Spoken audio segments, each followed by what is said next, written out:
এই ভর্তাটা যে এত মজা হয়েছিল, এত দুর্দান্ত হয়েছিল, অল্প কিছু জিনিস দিয়ে এত দুর্দান্ত ভর্তা গরম গরম ভাতের সাথে খেতে যে এত ভালো লেগেছে। আর অল্প সময়ের মধ্যে ভেজাল ছাড়াই এই ভর্তাটা করা যায়। আপনার ফাটা উতা কিছুই লাগবে না, আপনার হাতও লাগবে না এই ভর্তাটা করার সময়। আমি এখানে কিছু কাটা বেগুন আর টমেটো নিলাম, আর নিলাম হচ্ছে কাঁচামরিচ।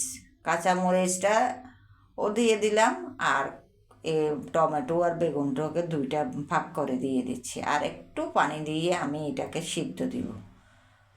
আর একটু লবণ দিয়ে দিচ্ছি, আমি অল্প একটু লবণ দিলাম তাড়াতাড়ি সিদ্ধ হওয়ার জন্য, আর ঢাকনা দিয়ে ঢেকে দিচ্ছি। এইভাবে ঢাকনাটা ঢেকে দেওয়ার পর আমি এবার কিছু সরিষার তেল, ঢাকনাটা উঠিয়ে সরিষার তেল দিয়ে দিলাম, যেন পাইপেনের সাথে একদম লেগে যায় না, এই জন্য আমি সরিষার তেলটা দিয়েছি। এখন আমার এগুলো একটু ফুটিয়ে উঠছে, এখন আমি এপিট ওপিট একটু উল্টিয়ে দিব। এভাবে সবগুলো আমি উল্টিয়ে দিলাম, আবার ঢাকনাটা দিয়ে ঢেকে সিদ্ধ হওয়ার জন্য রেখে দিলাম।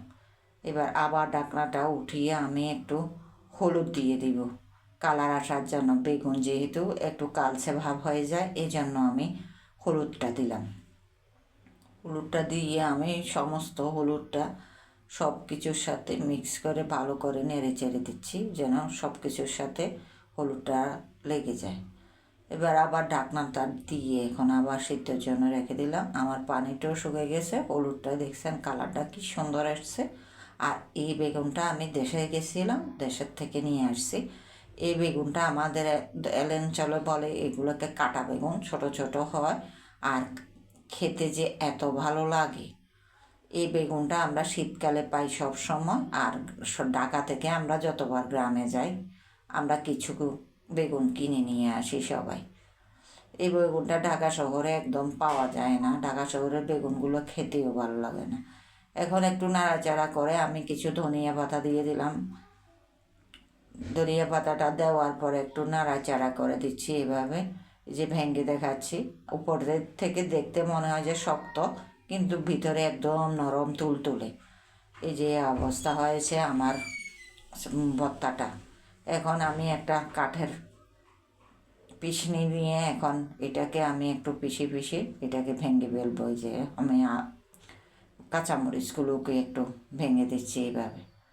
আমার হাতও লাগাই নেই, পাতাও তো নেই, কিছুই নেই। এখানে আমি একদম সহজভাবে আপনি এই ভর্তাটা করে ফেলতে পারবেন। খাওয়ার আগে দিয়ে করে রাখলে, খাওয়ার আগা দিয়ে এইরকম করে আপনি ভর্তাটা রেডি করে ফেলতে পারবেন। এখন আমি একটু স্লিভলেস দিলাম, আর একটু সরিষার তেল দিলাম, আর অনেকগুলো পেঁয়াজ দিলাম, আর একটু ধনিয়া পাতা দিলাম। ধনিয়া পাতাটা দেওয়ার পরে এবার আমি আবার কাঁচা পেঁয়াজটাকে একটু ভেঙে দিচ্ছি। এটা দিয়ে যেহেতু এটাকে একটু ভেঙে দিলে সব কিছুর সাথে ভালো করে মিশিয়ে দেওয়ার জন্য। আর টেস্ট করে দেখলাম একটু লবণ কম হয়েছে, তাই লবণটাও দিয়ে দিলাম একটু। লবণটা দিয়ে এবার সমস্ত কিছু ভালো করে এবার পিষে নিচ্ছি এভাবে। এবার আমার পিষানো হয়ে গেছে। এবার আমি একটা সার্ভিং প্লেটে নিয়ে নিব ভর্তাগুলোকে।